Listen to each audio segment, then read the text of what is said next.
Hello and welcome everyone to this week's episode of the podcast. This week I am joined by the wonderful Emily, who has her own jewelry business called Emily Lisbeth Jewellery.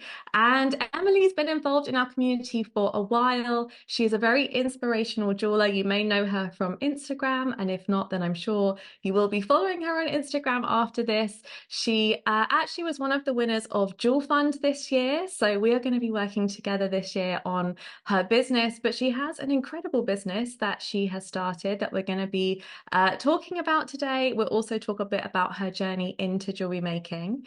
And she has completed two of the diploma programs at Jewelers Academy, the diploma in fine jewelry and the advanced jewelry diploma. So she's got incredible skills in making, although of course she would never say that about herself, I'm sure. But welcome, Emily. It is lovely to have you with us on the podcast today. Thank you for having me. Thank you. This is very exciting.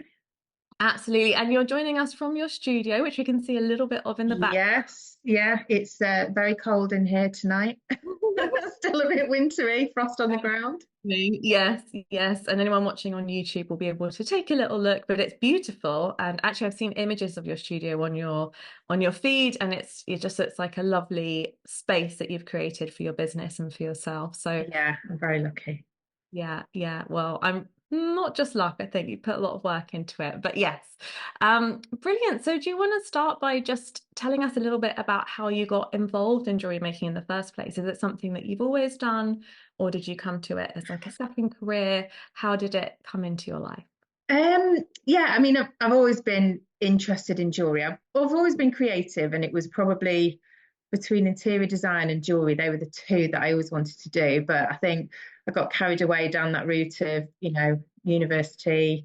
That didn't work out. Left uni, got some admin jobs, worked in marketing for some house builders, which was great actually, because it was kind of semi-creative, dealing with show homes and things. And then the bottom just dropped out of that in about 2007. I think the housing market crashed and I was made redundant twice by the time I was 24. And it was just like, I need to go and do something that no one can take that skill away from me. I really felt strongly that I just didn't want to go and have another job. I felt like it was going to be a long slog to keep going and having jobs and then never feeling secure. And my cousin actually was a jeweler, and he'd done a similar course years earlier. And lived in Denmark, worked for Ole Lingard and George Jensen. And I just remember thinking, God, it's so glamorous. I mean, obviously, we know now it's not actually that glamorous making jewelry, but yeah. And so I was looking through a prospectus for the local college, just thinking about what to do. And it was literally between jewelry and interior design, and jewelry fell on the better day for me. So I just booked on, and it was a 2-year full-time course, and I was just absolutely hooked. I loved it.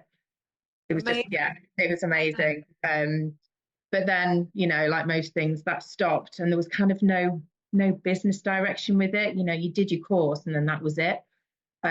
So when that ended, I was kind of left a bit like, well, I can make basic jewelry, but that's kind of my limit. So then I just went and got an admin job, and to be honest, I was just working in offices for the next sort of 9 years before having my little boy, stopping, and then deciding, you know what, it's now or never. The cost of childcare didn't make any sense to go back to an admin role and be paying all that money for nursery. So we just made the decision, to give this a go full time. So yeah, that was about 2016, 17. Yeah, that's so interesting, actually. I find a lot of people, it's after they have their child and it is a similar situation where it's kind of like, I'm spending so much on childcare. Do I really want to give up, to give up that time with my child to then go and do something that pretty much just earns just above what I'm paying and I'm not enjoying it anyway? And I think in a way it's quite a blessing because it gives sometimes us the courage to go in with something because it logistically makes sense as well. Oh yeah, I mean, I genuinely have always felt very lucky and grateful that I actually wasn't a high earner before, because I think it's harder to make that leap, to not go back to work as a doctor or a lawyer. For me, it was quite easy to go, well, there's just no financial sense in doing it. And I'd already amassed so many tools and got a workshop, which that was, yeah, the workshop kind of propelled it really, because we basically bought this house and it came with this Victorian coach house in the garden, which sounds a lot grander than it is. It really, like, it was dilapidated, it was falling down, um, needed repointing. The surveyor said, just knock it down because it takes up the whole garden. And I was like, no, we can do something with this. And that kind of kick started it, because once we got the space, my husband was like, you need to just do it. Like, so many people would love the opportunity, and are still working from the kitchen table, which is what I've been doing for years. And it's just not conducive with a little one to be kind of packing it all away and getting it all out. So yeah, it was really moving house that kind of kick started it all. Wonderful. And it's amazing how all those things come together, like having the child, moving house. And yeah, I understand what you mean about it can be harder to leave either a high paying job or a job you do enjoy, but you also really love jewelry. And so it's Yeah. nice when there's a perfect, well, not nothing's perfect, but a kind of a mixture of combinations that means it's like, okay, let's An go for easy it. decision, isn't it, really? Yeah. And so once you had decided you were going to go for it, what were the steps that you took? So you'd done this 2-year course before and you had like quite a good grounding in the basics of your training, but did you then sort of just start making or Well, that's the funny thing. I thought I knew it all because I'd done 2 years. I thought I can do stone setting. I hadn't worked in gold at that point. But I was quite confident what I was doing. So the first thing I did was I set up an Etsy shop, and I made it my mission to have 100 items listed by Christmas. So it gave me like 6 months. Um, and it was just, it was simple stacking rings, simple stud earrings, and they were flying out. And I was so busy, and this is something, that this was a big mistake. I'd basically been looking at what everybody else was doing on Etsy price wise, following that. And obviously I was busy because, I was pricing too low. So then when it came to actually looking at the accounts, I hadn't made anything.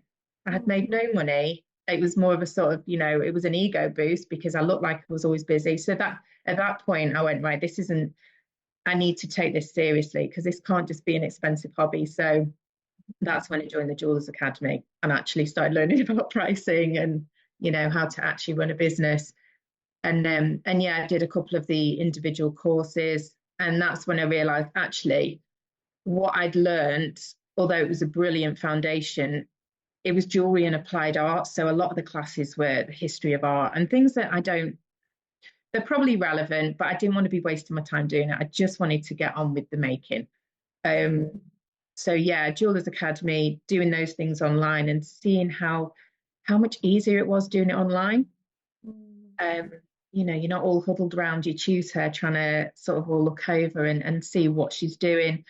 And I just thought, God, this is, yeah. I wanted to go and do every course out there, but everything's kind of London or Birmingham. I was kind of stuck really because what I knew was the basics, but local to me, there was only loads of basic beginner courses and 1-day workshops and evening classes, which I felt I was already past that stage, or there was a degree in London or Birmingham. And I had a baby. There was just no way I could do that. And it was trying to find something that bridges that gap is really, really hard. Like I'm in Manchester, 4 miles outside of Manchester, and there was nothing that I could find. So yeah, when Jewelers Academy had all the courses that were coming online, it was just perfect because it really bridged that gap between what I knew and actually running a business and making it more than just, a hobby, which has to be sustainable, doesn't it? It's quite expensive to do if you're not going to it actually is make money. expensive. Or just buy some more gold and some more gemstones. We'll see what happens. Yes, no, absolutely. And I think, what I see for myself and with other jewelers as well is that if we're working and we're not being paid, it affects our self-esteem, I think, because what we're essentially saying to ourselves is, I'm not worth being paid. And even though we're not consciously saying that, you wouldn't ask anyone else to work for you and not pay them. You Yeah. wouldn't get someone to come and clean your house and just say you're not going to pay them, or get someone to do anything for you really that's a job that takes time and not pay them. And I think something that really highlighted it to me as well is when you look at like fair trade and that whole scene, and what's the minimum wage in different countries and what's the minimum wage here. And actually a lot of jewelers' work isn't fair trade. They are paying themselves less than the minimum wage, and we wouldn't want to do that for someone in another country. We'd call it like, we all have all sorts of names for it, but we, sometimes we make excuses for ourselves and think that that's okay. And so, yeah, and the frustration probably of like you put so much work into getting these 100 products up, and it's amazing that you did that. And I think we should never feel bad about what we've done in the past because that got you to where you to the state. Yeah, it's a massive, and like, yeah, you can't regret it because it's a learning process, and it's taken me years to now be confident in. Even now, I don't get it always right, but I do have a lot more confidence in going, do you know what? I'm not. Stay in your own lane.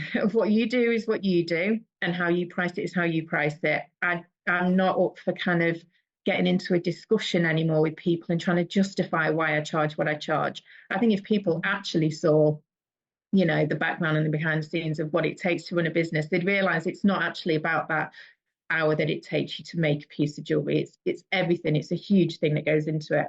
And I think people are starting to become a bit more aware now.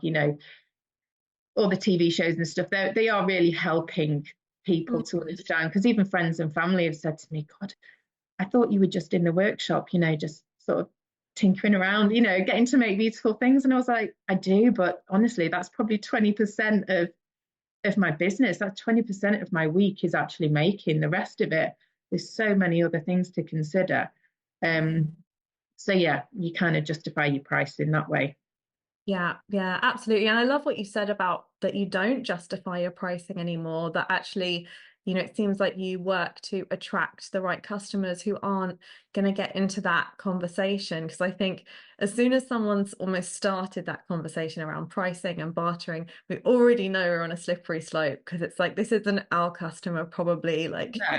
And the thing is, jewelry's it's a luxury item. It's a bit different if you're feeling like, you're offering a service and feeling guilty about charging for it. But jewelry's a luxury item. If somebody can't afford to buy something, then you absolutely shouldn't be selling it to, you shouldn't be encouraging that. I really feel strongly about that. It's something I don't like the idea of selling to someone and making them feel like they have to have it when it's not right for them or they can't afford it at that point. If it's the right time to own that certain piece, it'll come up when they're ready for it. And yeah, and it's an investment. And yeah, Yeah. I just don't like that kind of pushy thing, which that's another hard thing, isn't it? When you're running your own business, you kind of have to champion yourself and do all the sales, you're doing everything. And that selling bit is really horrible. Yeah, but I think you kind of hit on something really important there, which is that, we're never trying to convince anyone to do anything that they don't already want to do. So it's much more this idea of, providing a service and offering and helping people who want what you have to offer. There's Yeah. some people who just would love what you have. And I think it's when we're attracting lots of people who are not the right people, it can sometimes put us in a frame of mind of feeling like, oh, I need to convince them or I need to kind of control them or manipulate in some way, which always leaves us feeling kind of drained and kind of nasty.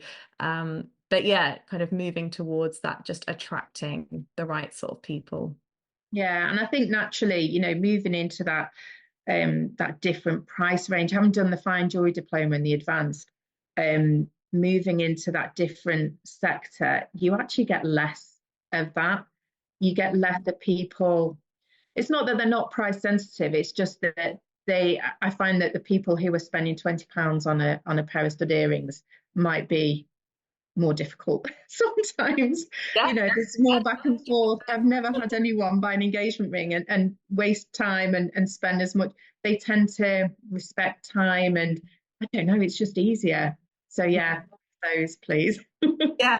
Yes, absolutely. So tell us a bit about your business today. What's it called? What's it like? What are your customers like? What's the jewelry like? Just give us a little overview because obviously you've been working on it for how long has it been since? Well, full time from about 2018. Hmm. But yeah, it's kind of morphed. Yeah, it keeps changing, and I'm trying to stop changing. I'm trying to Maybe niche you down. need to change. Maybe it's good. I know you keep learning all these skills, and you need to stop at some point and actually find your style, don't you? And it takes time. But my business is Emily Lisbeth Jewellery. It was originally called Elf Contemporary Designs because my initials are Elf. And I thought it'd be a really funny play on words, but apparently someone thought it was like Hobbit jewelry. I God, can see that. I can see I both hadn't sides. considered that. I was like, yeah, so yeah, anybody thinking of a business name, really run it past people because you've no idea what it kind of gives their mind. You know what I mean? It hadn't occurred to me. So I changed it and I removed the contemporary because I thought, as much as my jewelry was contemporary, and it still is, I thought I want to be able to sort of be flexible to change it as I go on. So yeah, it's Emily Lisbeth Jewellery. It is, I would say it's contemporary, but I try and make it still timeless. The idea being that, you know, it becomes heirloom jewelry. When you're spending money on silver and 18 karat gold and it's got gemstones and diamonds, it should be lasting your lifetime. It's not following fashion. It's mostly one of a kind. I am doing more wedding jewelry at the moment, so more bridal stuff, but it's still generally one of a kind with a bit of a twist. So there's kind of different looks within the collection. I'm trying to do a bit of wax work at the moment, which has kind of sent me down a rabbit hole of doing another style, but that's going to be a collection on its own. Nice. Um, Nice. so yeah, You it's have lots of mostly stone gems. setting, don't you? Yeah, so Yeah, gemstones. mostly stone settings. I love, yeah, topaz, sapphires, diamonds, all the sort of the salt and pepper stuff, salt and pepper aquamarine, salt and pepper diamonds. So they're really what I'm into at the moment. Um, so yeah, Yeah. And mostly. what's your like ideal customer? What are they like?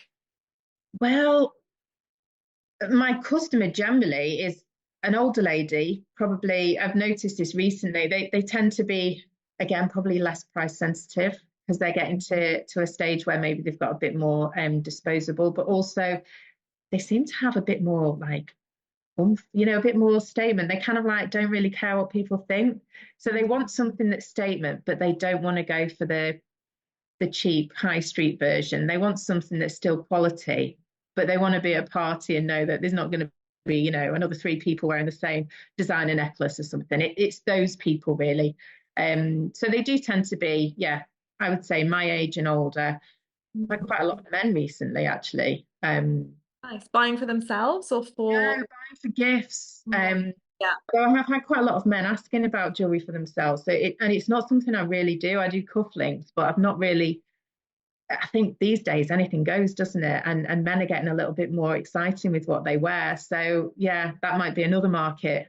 But again, it's Yeah. trying to stop your brain going, I'll do this, I'll do this, I'll do this. And I think that's an interesting thing. You've talked about like the evolution of the business from, and all these changes. And I think you're right. We can overdo it. And especially as creators, be like, oh, now I need to do a whole collection for men because one man asked me about Yeah. jewelry. But at the same time, it is nice to have that natural kind of evolution. And, I think a jewelry business is never the same 10 years on to where it was 10 years before. And even year on year, there's like so many different things that evolve. And I think that keeps it interesting as well, doesn't it? Yeah. Yeah. And I think when it evolves naturally like that, it stops you getting too sidetracked by what other people are doing because it's really hard, isn't it? Especially with social media now, we can see what everybody else is up to. Um, And they're doing and so much better than us. no, we either think they're Always. doing better or they're doing all very similar things, and we think, oh well, that's obviously what I should be doing. That's what's selling. Instead of going, no, just stick with what I'm doing and just yeah, you can appreciate what everybody else is doing without having to follow that trend because I've always said I'm not about trends. I'm trying not to be, but it's very easy, isn't it, to start getting caught up and go, oh, but the latest layering necklace thing, maybe I could do that.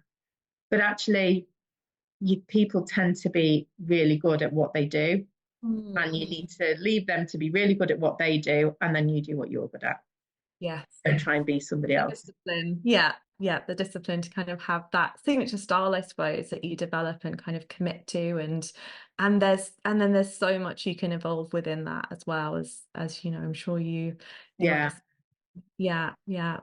So then last year you applied for JewelFund and there were like hundreds upon hundreds upon hundreds of people who applied. It was so, so hard to choose, but you were one of the only two winners this year.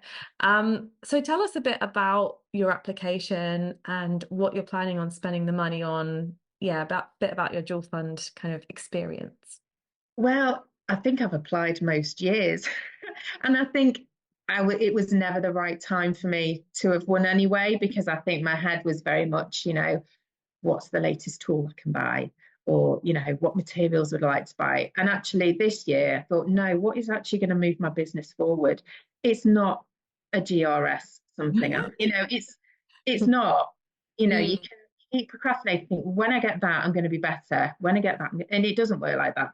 So my website is something that has been ongoing for about 4 years because every time I get to go live with it, I just think, oh no, it's not good enough. It doesn't really represent what I'm doing. So I was finally able to invest in some professional help with that, which has just been amazing. And then flowing on from that, it was the photography that I had outsourced to match the website.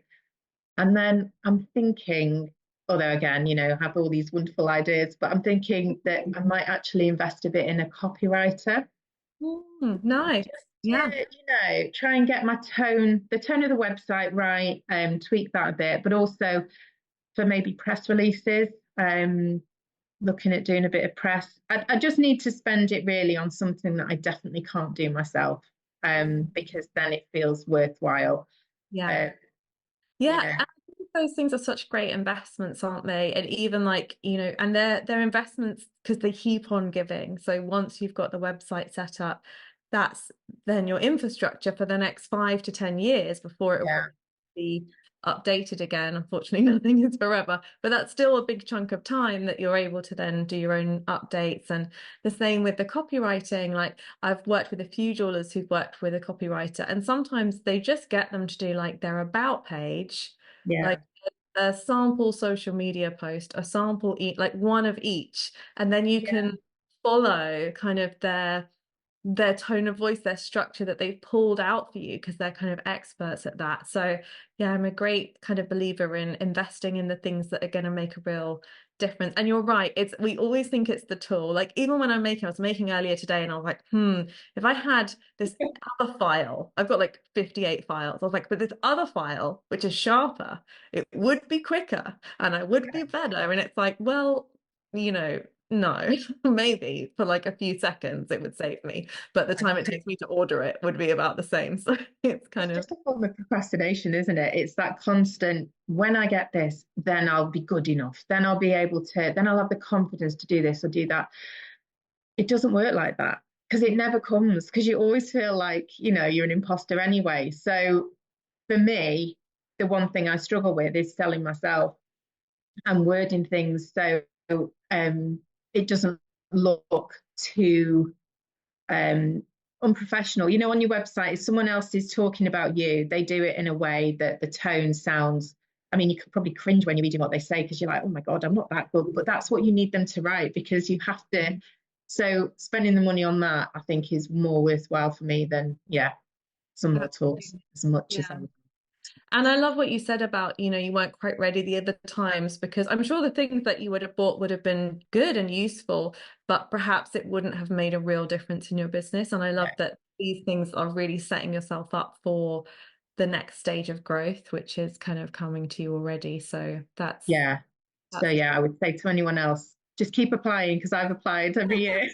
please do. I always say that to people, and it must be quite disheartening if you've applied lots of times. But honestly, there's so many, and there's always at least about 20 that I'm like, it has to be all of these, has to be all of these. Yeah, And then it's, towards the end, it's like almost just, well, hopefully this person will apply next year so we can give it to them. yeah.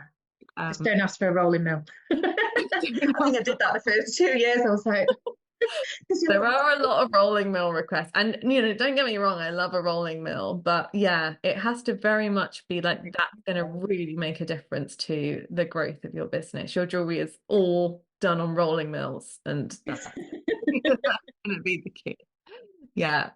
Wonderful. And then, so at what point did you talked a bit about kind of finding the diplomas and you started with the fine diploma and moved on to the advanced? Maybe you can tell people a bit about your experience on those and some of the projects you liked or the mentors or oh, anything that kind of comes to mind for they you. were they were amazing, absolutely amazing. I think for me, the fine jewelry diploma was incredible because that took me from it just improved my skills beyond what I thought was even possible, which I can't really put into words how much my jewelry has changed since I did that one. Um, yeah, it was just unbelievable. The community is amazing. People are just so kind with their knowledge. And that's what I love about the Jewelers Academy. There is no sort of competition, which out in the real world, it feels a bit like that sometimes with jewelers.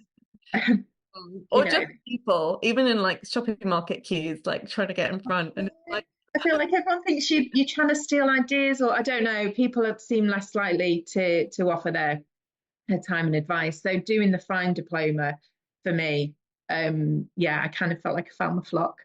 And hmm. then the advanced again was fantastic. That was more, yeah, it was improving on what I'd learned. There was no massive difference between the fine and the advanced like there was starting from kind of nothing to the fine. Um, yeah, there were bits I loved, there were bits that I hated and cried and threw across the room and swore. I'm sure everyone has those moments. Oh It's my God. You almost know, when like you think part you of know it. what you're doing, but Yeah. oh, But I and it's horrible because you're a beginner again. Mm. I definitely, I still get that with jewelry making all the time, where when I'm learning something new and I feel like I have an expectation that, oh, I can do this, like, which is good because obviously I can, but the frustration of the learning curve can definitely be hard. And so I'm always amazed when people kind of get through the diplomas. I mean, everyone, pretty much everyone does, which is incredible, but they're not easy, are they? There's quite a lot of They're challenge. really not. And it's you've got to get yourself there mentally to be a beginner again and to be vulnerable again. Because I think when you work for yourself and you don't have anyone else around you, you don't realize how much you stay in your comfort zone. Even just with your skills, I would all my stone settings would all be, a rub over because that's what I could do easily in my sleep. I wasn't pushing myself to even try a claw setting or anything like that or pave because, well, no, I just can't do that. And I can. But yeah, you have to be allowing yourself to start from feeling like you're in a beginner again. And just being okay with that because otherwise it spoils it if you feel like you have to get top marks in everything for every brief. I think one of the mentors said something and it really stuck with me that if you were getting top marks in everything, you shouldn't be here. You shouldn't be spending all this money and all this time wasting if you know it all already. You have to be prepared to have feedback and, for you to have to improve on things. That's the purpose of it, isn't it? So it's just remembering that when you're starting something like that. But what I would say is how far it can take your jewelry in just 1 year. For me, it's not something that I think I could have done without finding 50 million different courses, um, Yeah. which don't actually all exist separately anyway. So, yeah, highly recommend it. Oh, thank you. Well, I feel that way, obviously, but it's nice when other people do as well who've done it. And I think, yeah, the fine, I mean, I love all of the diplomas, but the fine is a really incredible one, especially some of those settings and, some more intermediate advanced things that, yeah, similar to you, like I couldn't find classes for those. Yeah. If I tried to find classes for all of those things, it just wasn't available. And so I'm always so grateful for the tutors and the mentors for sharing that with us. Because, like you said, not everybody feels comfortable to do that. And I think, yeah, and amazing that you don't need that many extra tools as well to be able to achieve a lot of those things. A lot of it is hand tools. Okay, it's a pendant motor, which is going to be so useful for just everything. But other than Yeah. that, a lot of it is quite, the No, I don't think I bought anything for the fine. I mean, I think when you get into the point that you're doing the fine, you've pretty much got everything that you need to be, other than maybe a few gravers and things, which I yeah, will probably never look at again because the idea of doing any more. like the graving. What was your favorite course on the fine diploma? Oh, the cluster earrings. Mm. Oh, I've actually got them here.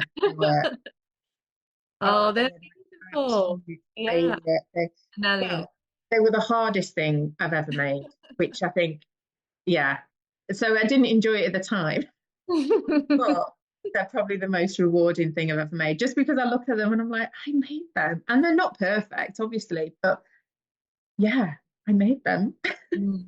And it really is fine jewelry. It's really quite advanced. There's like 3 to 4 settings on each earring. They've got to match. There's lots of claws. And yeah, when Oh, you first started, I guess you'd already done a couple of years training when you first started. Could you imagine making something yeah. that level? Well, even just doing more than sort of 2 or 3 solder joins, I'd never really done because, like I say, you stick within your comfort zone, don't you? So it was mostly rings with a stone set. It was a couple of, but the cluster earrings, I think was, well, I don't even know how many solder joins, but it fell apart many times. It was a lot of stress. Um, but yeah, totally worth it.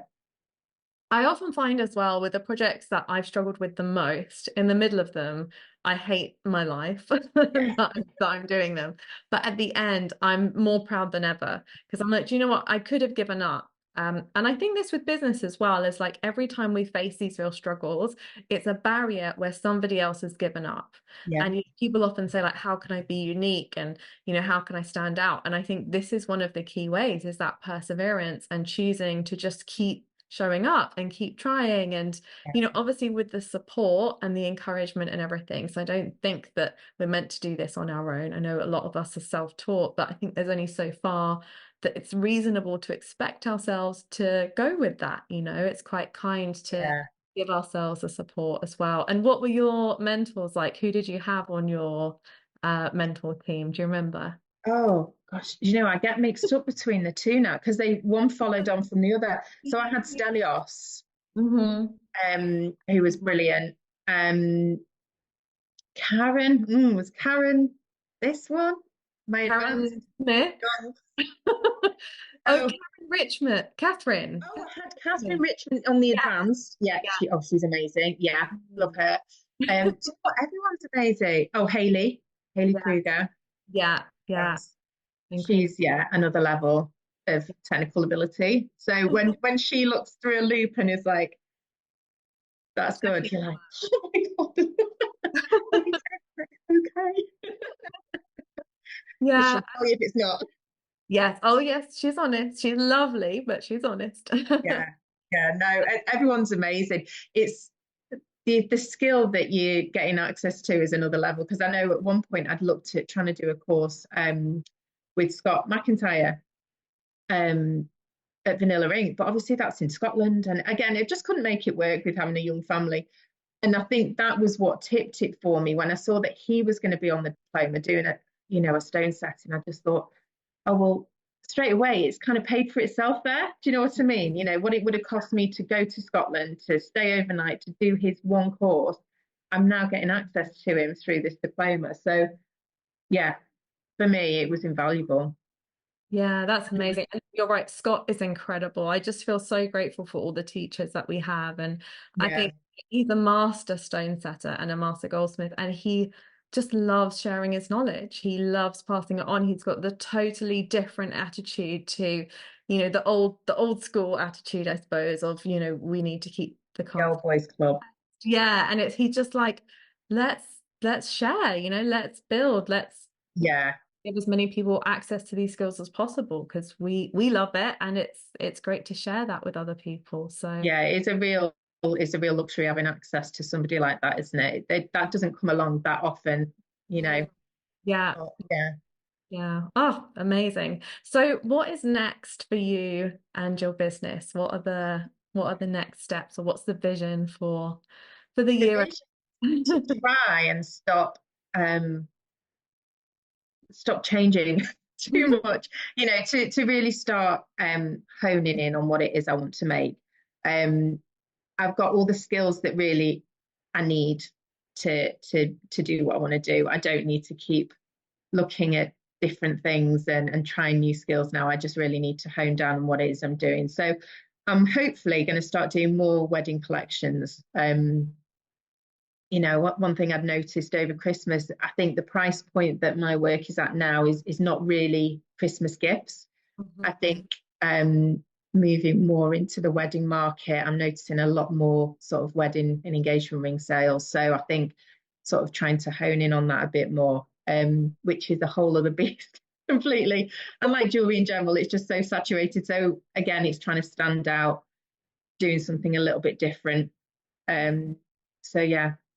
Yeah, That's finding your people, finding yourself, and in that process, I think you find your people. And I think it's wonderful. It's been wonderful to see your growth and your progress. And you were so great throughout the diplomas at sharing every week what you were doing, which I absolutely loved. And really good at documenting your journey as well. So if anyone wants to kind of see, if they go back and have a look at your Instagram, they'll be able to see quite a lot of that journey. But I think, something that can be quite good to do is if there's a jeweler you admire to actually scroll back through a few years and see what they were doing, because everyone has had that growth journey. Nobody's just started from the end.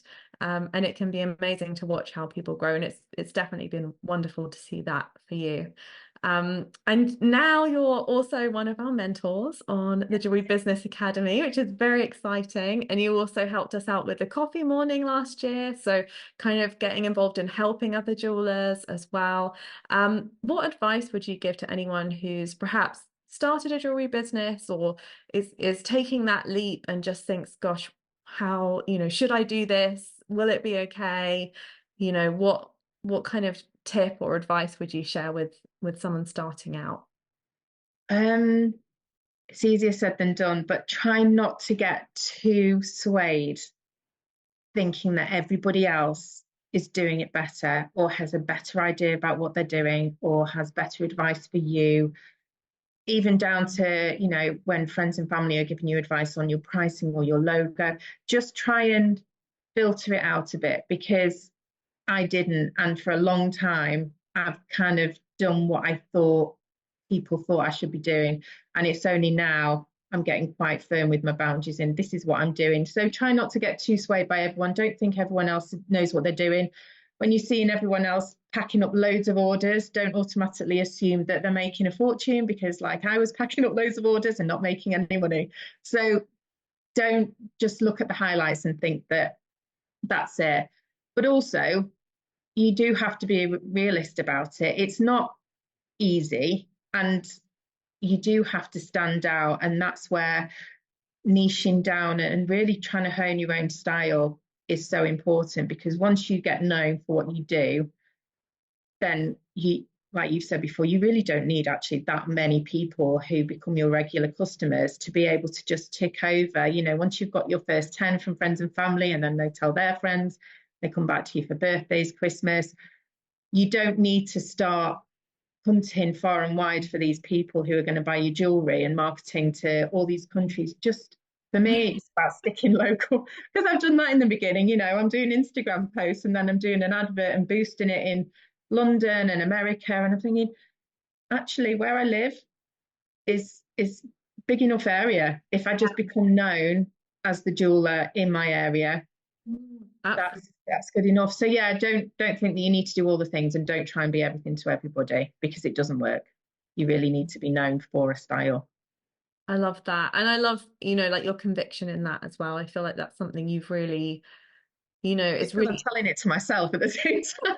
no, but it's great because I can feel that that's what you're going to do. That's what you're doing and that's what you're going to keep doing. Yeah. I think, there's real strength in that focus. I feel real focus from you, which I think is, lovely to see. And if anyone's thinking of joining any of the diploma programs, what would you say to them? Um, well, just do it, obviously. I guess don't get too, for me, I had two considerations. One of them was not feeling good enough, thinking I didn't really, what was the point? What if I failed at it and it's, I'm spending all this money? So yeah, firstly, you're there to learn. So you're not meant to be going in knowing it all. And secondly, it was a cost implicate for me. I was thinking, can I really afford to do this? And actually, all I told myself is, right, I'm going to pay monthly, and I need to cover every single month. Those sales have to cover. That's it. It has to. And once you've kind of said it has to, it just does. It always did. Every single month, I always made more than I was paying out for my course. And actually, part of that was because the confidence that the course gave me meant that I was making more in gold. So I'd gone from, making a silver stacking ring and having to sell a few of them to actually just selling one gold ring a month. And that would pay for that month's course fees. So Yeah, you'll always find obstacles if you want to, but you'll also find ways around things if you really want to do something. Yeah, and I do think it's propelled my business so much now. I don't think I would be pricing things as confidently the way I am now as if I hadn't done the course. So for that reason alone, it's been worth it.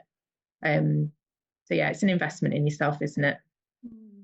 Yeah, yeah. Well, that's so amazing to hear. And I love hearing, students or people who have paid for the course as they've gone along, because I think that that's such a good thing to almost to have to do, because it Yeah. does actually help you grow your business at the same time. We've had quite a few diploma students say that, when they signed up, they weren't sure how they were going to pay for it. And, similarly to you, we don't like to try and encourage people who don't have the money No. to invest. But at the same time, I know when I started my business, like I had no idea, I just put everything into it that I had. And I was like, this could all go sideways and I could lose everything. And I think in business, there does have to be, or it helps to have a little bit of that hunger, that little bit of desperation of like, right, I need to make this piece, I need to sell it. And like I said, the self-esteem that comes with then every month being like, I did, and I did, and we're Yeah. proving to ourselves. Yeah, I think I felt that more than if I'd have just had the money and been able to find it easily to just pay for it all up front. But and it's viewing it in the right way. It is an investment. This is not going and buying a designer handbag.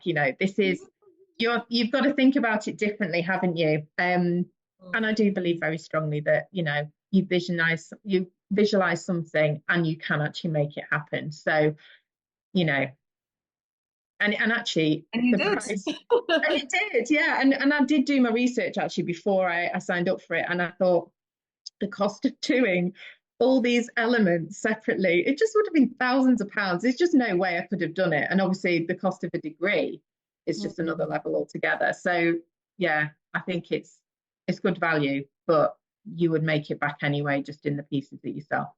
Mm. Oh, I love that. Well, I'm so glad that that was your experience as well. And so Emily, if people want to come and chat to you, say hi, check out your jewelry, come and buy some of your jewelry, where can they find you? All the things are All available. the things. So I'm on Instagram daily. So that's at Emily Lisbeth Jewellery, and it's Lisbeth Lisbeth, not Elizabeth. And my website is emilylisbethjewellery.co.uk. Brilliant. And we'll make sure we put the link to those in the show notes. Do go and say hi to Emily, give her a follow, and just let her know you listen to the podcast. It's really nice that we can just support each other and say, thanks for having the chat. And thank you so much for coming on and having the courage to share your story with us today. And I can't wait to see what's next for your business and see where you take it. Thank you so much, Jess. Thank you.